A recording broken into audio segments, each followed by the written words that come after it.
சிவாய. ஆதியும் அந்தமும் சிவனடியே, அதை அறிந்தவர் புரிந்தவர் எவரில்லையே. இந்த பிரம்மமுமே அவன் சூக்ஷமுமே பஞ்சாட்சரமே.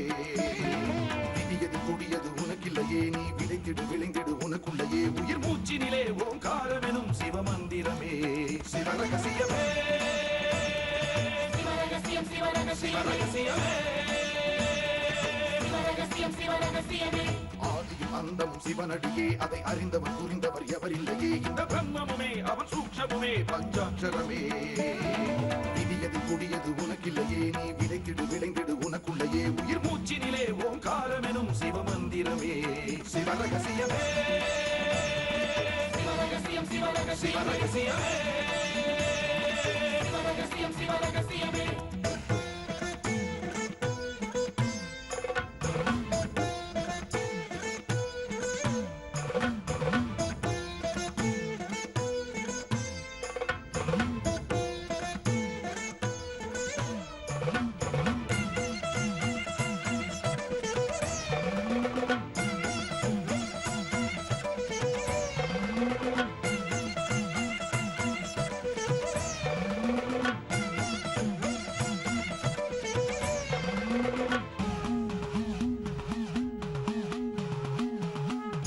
காத்தலும் அழித்தலும் படைத்தலும் எவனோ அவனே. நிற்பதும் நடப்பதும் பறப்பதும் அவன்தான் சிவனே. சித்தர்கள் மொத்தமும் யுத்தமாய் ஏற்றிடும் தவமே. பித்தர்கள் சித்தமும் கலங்கிட மாற்றிடும் சிவமே. பூமி காத்தான் பட்டியை காத்திடும் ரசமணி ஈசன் இவனே. வழிபடும் மக்கள் வாழ்வினில் அறம்பட ஒளிபட வாழ்ந்திடும் சிவனே. அம்பை உடுக்கை உருட்டும் சத்தம் பெறுவான், கொண்டு வெகுண்டு காக்க வருவான். கங்கை கொண்டு சூலம் ஏந்தும் இவர் அபிராமி கொண்ட உலகம் போற்றும் சிவனே. ஓம் நம சிவாய. ஆதியும் அந்தமும் சிவனடியே, அதை அறிந்தவர் புரிந்தவர் எவரில்லையே. இந்த பிரம்மமுமே அவன் சூக்ஷமுமே பஞ்சாட்சரமே. விதியது கொடியது உனக்கில்லையே, நீ விளைத்திடு விளைந்திடு உனக்குள்ளையே. உயிர் மூச்சினிலே ஓங்காரமெனும் சிவமந்திரமே. சிவரகசியமே சிவரகசியம் சிவரகசியமே சிவரகசியமே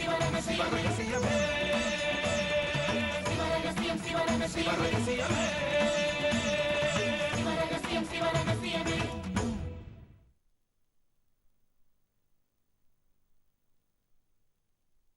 ஆதிக்கு முன்னம் அனாதியும் என்னடி சிங்கி, அந்த கருக்குழி முந்த இருளரை சிங்கா. ஆதியாய் வந்த அரும்பொருள் ஏதடி சிங்கி, சோதியில் ஆதி சொரூபமாய் எழுந்தது சிங்கா. பீர் முகமது சித்தர். மந்திரத்தோட தந்திரத்தையும் புத்தியையும் பயன்படுத்தினா மனுஷனால எதையும் சாதிக்க முடியும். கடவுளே, இந்த வேர் என் புருஷனுக்கும் கிடைச்சிருந்தா அவரும் பத்திரமா வந்திருப்பாரு இல்லம்மா. சார், நீங்க சொல்றதெல்லாம் கேட்கும்போது ஆச்சரியமாவும் மலைப்பாவும் இருக்கு. கரெக்ட். எனக்கு ஒரு சந்தேகம். மூலிகை இலையை மட்டும் சாப்பிட்டுட்டு நாள் கணக்கா சாப்பாடு எதுவும் சாப்பிடாம இருக்க முடியுமா? கண்டிப்பா முடியும். ரொம்ப அபூர்வமான அதிசயமான மூலிகைகள்லாம் நம்ம நாட்டுல நிறைய இருக்கு. சித்தர்கள் உருவாக்குன சித்த மருத்துவம் நம்மளோட பொக்கிஷம். ஓகே டாக்டர், அவருடைய ஹெல்த் கண்டிஷன் எப்படி இருக்குன்னு கொஞ்சம் செக் பண்ணி பாருங்க. ஓம் நம சிவாய. ஓம் நம சிவாய. ஓம் நம சிவாய. ஓம் நம சிவாய. ஓம் நம சிவாய. ஓம் நம. பல்ஸ் நார்மலா தான் இருக்கு, எந்த குறையும் இல்ல. You don't worry, he is perfectly all right. இருந்தாலும் ஜெயிலுக்குன்னு சில சட்டத்திட்டங்கள் இருக்கு டாக்டர், அதை நான் மீற முடியாது. உங்க சீனியர்ஸுக்கு இன்ஃபார்ம் பண்ணிடுங்க. இப்படிப்பட்டவர் என்ன பண்ண முடியும்? அப்புறம் சார், மறுபடியும் அந்த காக்கா வந்து இலைகளை போட்டா அதுல 2 எடுத்து வைக்க முடியுமான்னு பாருங்க. அது என்ன மூலிகை இலைன்னு ஆராய்ச்சி பண்றதுக்கு உதவியா இருக்கும். Okay doctor, let's go. சிவாய.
ரமணா, ஐயா. இது ஜெயில், உன் வீடு இல்ல. இங்க நாங்க போற சாப்பாடு தான் நீ சாப்பிடணும். ஏதோ ஒரு காக்கா வருது, நாளை இலைய போடுது, அதை எடுத்து நீ பாட்டு சாப்பிட்டுட்டு பேசாம இருந்துட்டா என்ன அர்த்தம்? இது சரி வராது.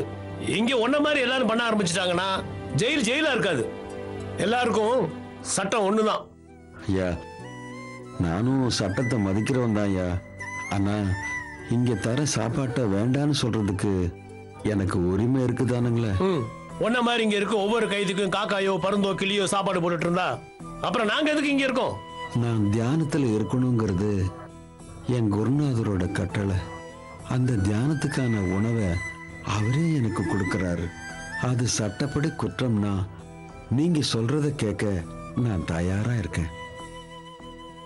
உட்கார்ந்து கண்ணை மூடித்தான் தியானம் பண்ணணுங்கிறது இல்லை. தியானத்தோட எந்த ஒரு வேலையும் என்னால் செய்ய முடியும்.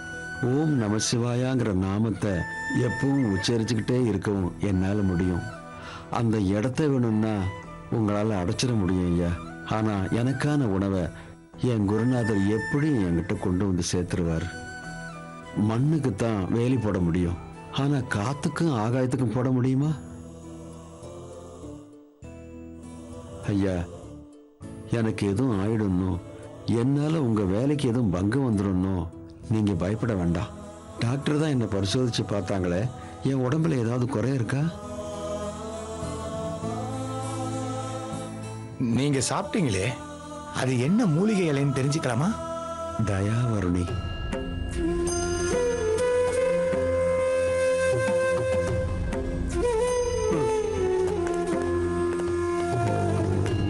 நம சிவாய.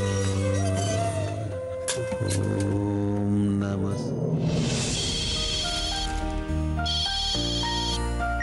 ஐயா வணக்கம். வணக்கம். என்ன அருணாச்சலம், நான் இங்க எவ்வளவு எதிர்பார்ப்போட உட்கார்ந்திருப்பேன்னு உங்களுக்கு தெரியாதா? என்ன நடந்ததுன்னு சொல்றதுக்கு ஒரு போன் பண்ணி சொல்ல மாட்டேன்? இல்லைங்க ஐயா. என் பையன் சொல்ல வேண்டாம்னு சொல்லிட்டானா? ஆமாங்க ஐயா, உங்க ஆசையை எப்படி நிறைவேற்றணும்னு ரொம்ப துடியா இருக்காரியா. சரி, என்ன செய்யறது? சாமி உத்தரவு கொடுக்கலையே. எனக்கு கொடுத்து வச்சது அவ்வளவுதான் நினைக்கிறேன். இது பாரு, இதுக்கப்புறம் விஜய் அங்க இருந்து என்ன பண்ண போறான்? என் ஆசையை நிறைவேற்றுறேன்னு அவன் அங்கே இருக்கிறேன்னு சொன்னா அது சாமி குத்தமாயிடும்பா. அவன் ஏதாவது செய்ய போய் அவன் உயிருக்கே ஆபத்து வந்துச்சுன்னா, அதனால என் மகனை கிளம்பி உடனே இங்க வர சொல்லு. சரிங்க ஐயா, கண்டிப்பா நான் சொல்லிடுறேன். இது பாரு, சாமி உத்தரவு கொடுக்கிற ஒரு நல்ல காரியத்தை நம்ம ஊருக்கு நானே வந்து செய்யறேன்ப்பா. நல்லதுங்க ஐயா. அப்பா, பெருமலன் என்ன சொல்றாரு? விஜய் தம்பிய உடனே ஊருக்கு அனுப்பி வைக்க சொல்றாரு. அவர் எங்க, விஜய் சார் தான் இந்த ஊர்ல ஏற்ப நட முடிகிறாரு. அப்படியா?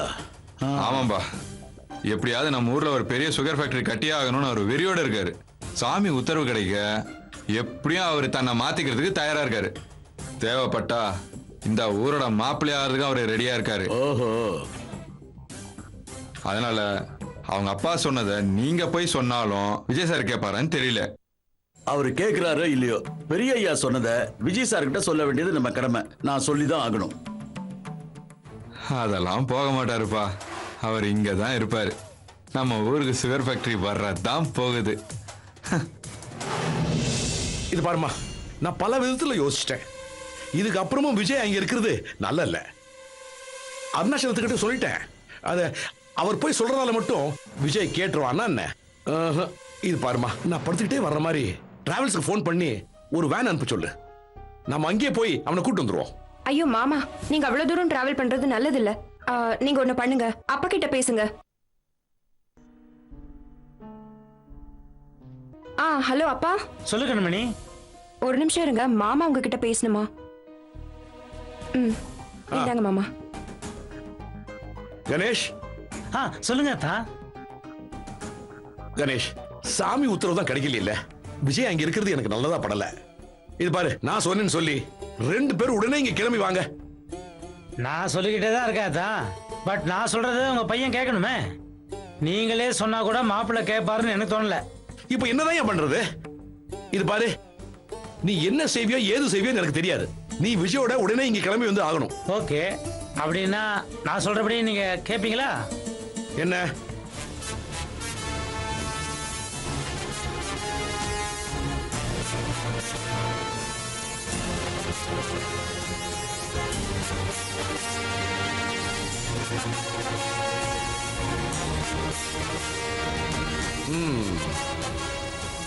சரிப்பா சொல்லு, விஜய் கிட்ட அப்படி போய் சொல்லு. அப்படியே சொல்லிடுறாத்தா.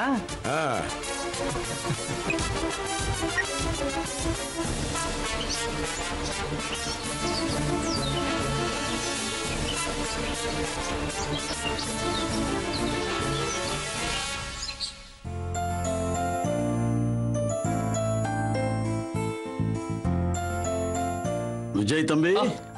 ஐயா வாங்க உட்காருங்க. தம்பி, அப்பா எனக்கு போன் பண்ணியிருந்தாங்க. என்னவா? அதான் கோயில்ல உத்தரவு கிடைக்கலையே, அப்புறம் எதுக்கு இங்க இருக்கணும்னு அப்பா உங்களை கிளம்பி வர சொன்னாரு. சோ அப்பாவுக்கு விஷயம் தெரிஞ்சிருக்கு. நான் சொல்லல தம்பி, ஆனா அதுக்கோசம் ஐயா என்ன கோச்சிக்கிட்டாரு. அப்பாவுக்கு எப்படி தெரிஞ்சிருக்கும்னு எனக்கு தெரியும். ஆனா அவருக்கு எப்படியும் தெரிஞ்சுதானே ஆகணும். என்ன சென்னைக்கு வர சொல்லுவாங்கன்னு தெரிஞ்சுதான் நான் இன்னும் அப்பா கிட்ட பேசாம இருக்கேன். ஆனா நெருக்கடி இப்போ உங்க மூலமா கொடுக்க ஆரம்பிச்சிட்டாங்க. ஐயா நான் தான் சொன்னேனே, எனக்கு இப்போ சென்னைக்கு போற ஐடியா இல்லைன்னு. அப்பா கிட்ட நான் பேசிக்கிறேன். விஜய் மாம்ஸ், விஜய் விஜய் விஜய் அப்பாவுக்கு ஹார்ட் அட்டாக்கா? என்ன ஹார்ட் அட்டாக்கா? ஆமா விஜய், இப்பதான் கண்மணி ஃபோன் பண்ணி சொன்னா. மாம்ஸ், கண்மணிக்கு ஃபோன் போடுங்க.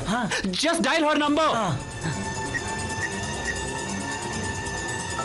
அப்பா அப்பா கண்மணி ஃபோன் கொடுங்க. ஹலோ, நான் விஜய் பேசுறேன். விஜய், அப்பா உங்ககிட்ட சொன்னாங்களா? சரி, நீ ஏன் அழற? அப்பா இப்போ எப்படி இருக்காங்க? டாக்டர் வந்து செக் பண்ணாரு. மைல்ட் அட்டாக்னு சொல்லியிருக்காரு. ஆக்சிஜன் கொடுத்துருக்காங்க, இன்ஜெக்ஷனும் போட்டிருக்காங்க. மாமா தூங்கிட்டு இருக்காங்க விஜய். இப்போ ஒன்றும் பயம் இல்லைல்ல? இல்ல, பட் இருந்தாலும் மாமாவை தனியா எப்படி நான் பாத்துக்க முடியும்? ஓகே ஓகே ஓகே, நான் கிளம்பி வரேன். ஓகே விஜய்.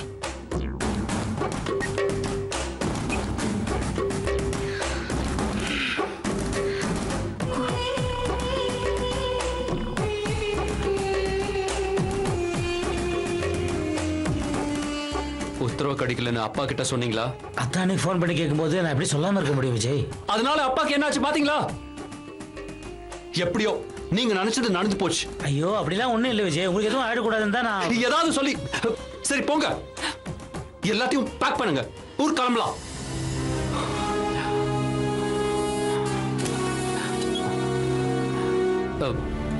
நான் அப்பாவை பார்த்துட்டு சீக்கிரம் திரும்பி வந்துடுறேன். தம்பி, முதல்ல அப்பாவை பக்கத்துல இருந்து கவனிச்சுக்கீங்க. இது உங்க ஊர், நீங்க எப்ப வேணா வரலாம் போலாம். சக்கரை தொழிற்சாலை ஆரம்பிக்கிறத பத்தி அப்புறமா பேசிக்கலாம். ஏ, சாமி உத்தரவு கிடைக்கலன்னு பயப்படுறீங்களா? என் அப்பாவோட நல்ல எண்ணம், என்னோட மன உறுதி, மறுபடியும் உத்தரவு கிடைக்கும். ஐயாவை பாத்துக்குங்க, நானும் ஐயாவுக்கு ஃபோன் பண்ணி விசாரிக்கிறேன். நான் வரேன் தம்பி. யா.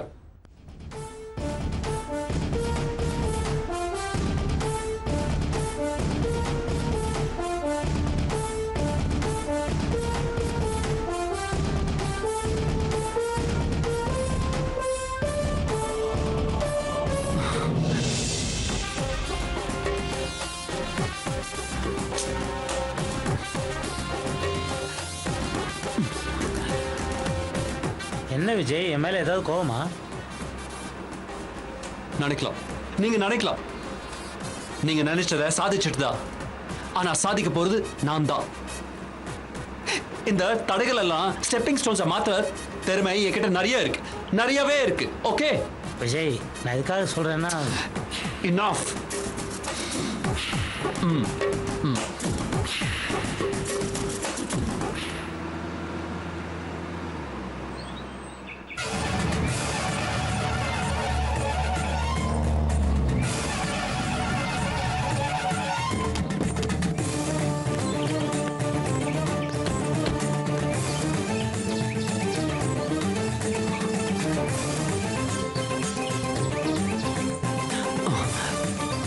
வேணாம் விஜய், நான் சொல்றது கொஞ்சம் கேளுங்களேன்.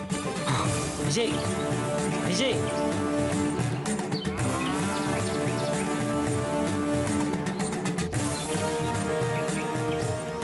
நான் தோத்துட்டேன், பயந்து போய் ஊருக்கு திரும்புறேன்னு நினைச்சிடாதீங்க.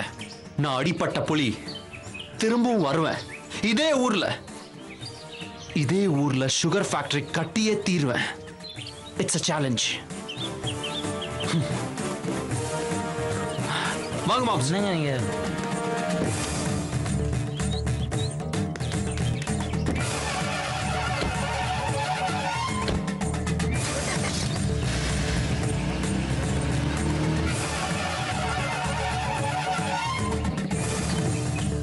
தன்னை அறிய தனக்கொரு தீங்கில்லை, தன்னை அறியாமல் தான் கெடுகின்றனன்.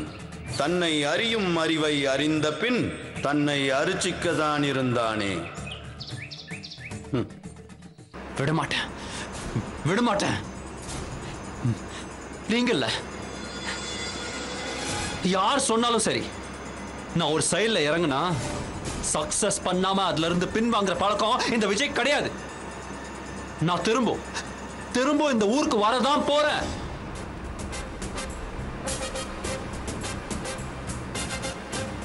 விஜய், நீங்க இப்ப தோத்து போயிட்டீங்கன்னு யார் சொன்னது?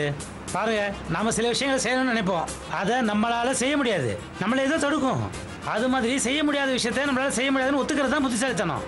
இங்க பாருங்க, உங்களுக்கு கடவுள் புண்ணியத்துல அமெரிக்காலையும் சரி சென்னையிலையும் சரி எக்கச்சக்க வேலை இருக்கு. அதையெல்லாம் இருந்து கவனிக்கிறத விட்டு இந்த ஊருக்கு திரும்பி வருவேன் அடம்பிடிச்சா எப்படி? திரும்ப வராம உத்தரவு வாங்க நான் ஒரு சதி வேலை பண்ணேன். அந்த சதியை முறியடிக்க நடுவுல இன்னொரு சதி நடந்திருக்கலாம் இல்லையா? What you mean Vijay? இதுல இன்னொரு சதினா எனக்கு என்ன சொல்றதுன்னே புரியல. மாம்ஸ், நீங்க ஏன் மாம்ஸ் டென்ஷன் ஆகுறீங்க? அந்த பைத்தியக்காரன் இருக்கல்ல, அதான் அந்த சித்தர் நடுவுல பூந்து ஏதோ சதி வேலை பண்ணிருக்கலாம் இல்லையா? அப்போ நான் தோத்துட்டேன்னு தானே அர்த்தம்? ஆனா நான் எப்படி தோக்க முடியும்? How can I? மாம்ஸ், கண்டிப்பா திரும்ப நான் இங்க வருவேன். இந்த ஊர்ல நான் சுகர் ஃபேக்டரி ஆரம்பிக்க தான் போறேன். ஆக்சுவலா விஜய், நான் என்ன சொல்ல வர... பேசாதீங்க மாம்ஸ், ப்ளீஸ் ஸ்டாப் இட். பேசி என்ன டென்ஷன் படுத்தாதீங்க. ஏன்னா எனக்கு ஆல்ரெடி நிறைய டென்ஷன் இருக்கு. அப்பாக்கு வேற உடம்பு சரியில்லை. Please stop it.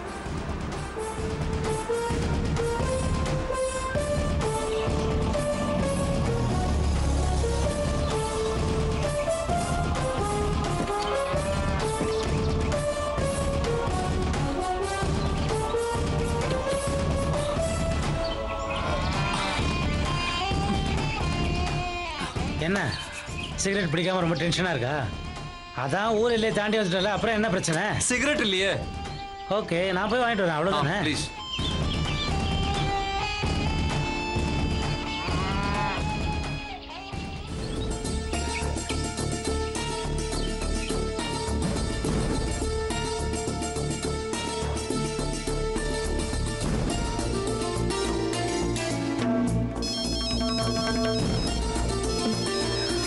அப்பா சொல்லுங்கப்பா. அம்மாடி, நானும் விஜயம் கிளம்பி ஊருக்கு தான் வந்துட்டு இருக்கிறோம். அத்தான் கிட்ட சொல்லிடு. சரிப்பா.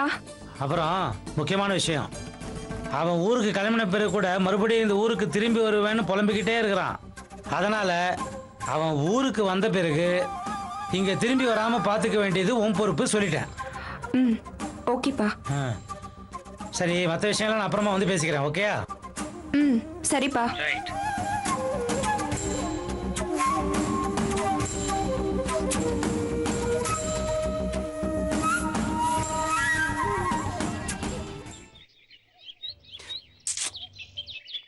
எங்க போனீங்க மாம்ஸ்?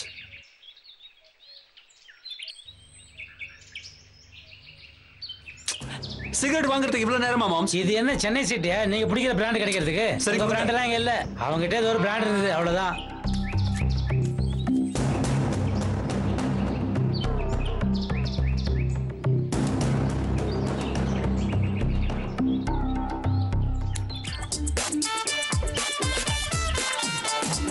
சரி வாங்க.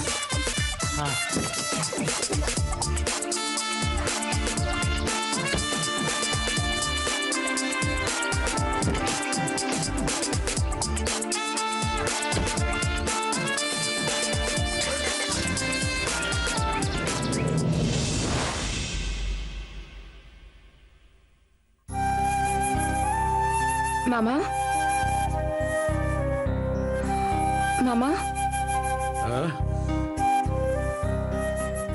என்னம்மா? மாமா அப்பாவும் அவரும் ஊர்ல இருந்து கிளம்பிட்டாங்களா? அப்பா இப்பதான் போன்ல பேசினாரு. அப்பாடா, இப்பதாம்மா நிம்மதியா இருக்கு. ஹார்ட் அட்டாக்னு போய் சொன்னது வேலை செஞ்சிருச்சு. ஆனா விஜய எதுக்காக இங்க அமெரிக்கால இருந்து வர சொன்னோம், அது நடக்காம போச்சு. சரி, ஈஸ்வருடைய சித்தம் அதுதான், முழுசா ஏத்துக்க வேண்டியதான். அட எங்க மாமா, உங்க பையன் உங்களை பார்த்துட்டு மறுபடியும் கிராமத்துக்கே போயிடுவார் போல இருக்கு அப்படின்னு உங்ககிட்ட சொன்னானாமா? அவர் சொல்லல, ஆனா அவர் அப்படி ஒரு பிடிவாதத்தோட இருக்கிறத அப்பா என்கிட்ட சொன்னாரு. அவன் நினைக்கிற மாதிரி இல்லம்மா. சாமி விஷயம் ரசமணீஸ்வரர்கிட்டையும் சித்தர்கள்கிட்டையும் விளையாட்டு வச்சு கூடாது.